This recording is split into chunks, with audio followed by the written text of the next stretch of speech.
On Saturday, about 8:38 p.m., the Dothan Police Department responded to a series of shots fired call on the east side of town.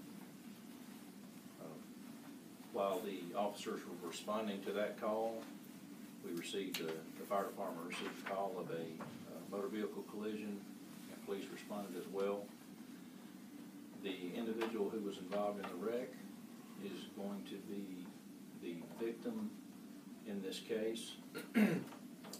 He had a crash on East Spring Street, and the vehicle caught fire.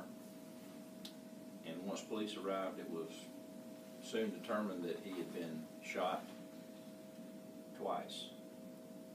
The victim in the case has been identified as 34-year-old Shira McKinney of Wendell Avenue. Throughout the subsequent investigation, through interviewing witnesses and conducting several search warrants, investigators have been able to make an arrest in this case and have charged 22-year-old Starlin Knight with the murder of Shira McKinney.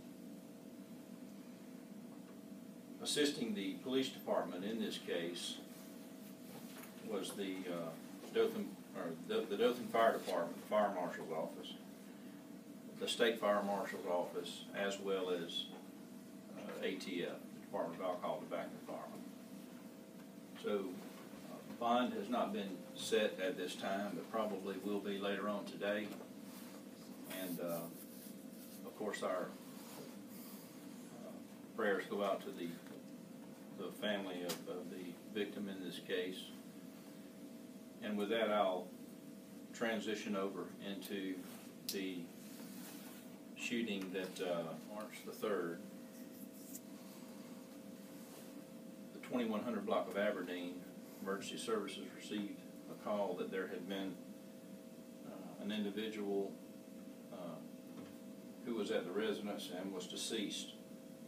The victim in this case has been identified as 36-year-old Tanisha Norton. Through the investigation of the officers who responded to the scene, we are at this time going to determine this case as a homicide as well. And we are seeking a person of interest on this. It's 36-year-old James Morris Johnson, Jr. And we ask that anyone who has any contact with Mr. Johnson, please let us know that we need to talk to him. And there's going to be limited information that I can give regarding that case. And the other case, as you know, started on at 8:38 Saturday evening, and investigators and crime scene technicians worked in multiple areas. So there's quite a bit that we're doing on that right now, and I'll be able to answer any questions that I can. And please bear with us, but that's where we are. Yes, John. Chief, can you tell us in the Saturday night shooting some of the circumstances that you may know that have led up to the incident taking place? Yes, sir. We believe that the original call was one of the parties rode by another one of the parties, and maybe it was a little too fast for what one of them felt, and he shouted something at him. A verbal exchange took place, and that was not in the area where the crime was committed, but that's what we believe perpetuated the altercation. In talking on Saturday's murder, when y'all did a search warrant, can you tell us any evidence you recovered connecting Starlin to this murder, or you're not? I'd rather not comment on that at this time. What the relationship was between the suspect and the victim, or the person of interest. Right. We believe it was a domestic relationship. I don't know if it was an actual marriage, probably an estranged marriage, perhaps.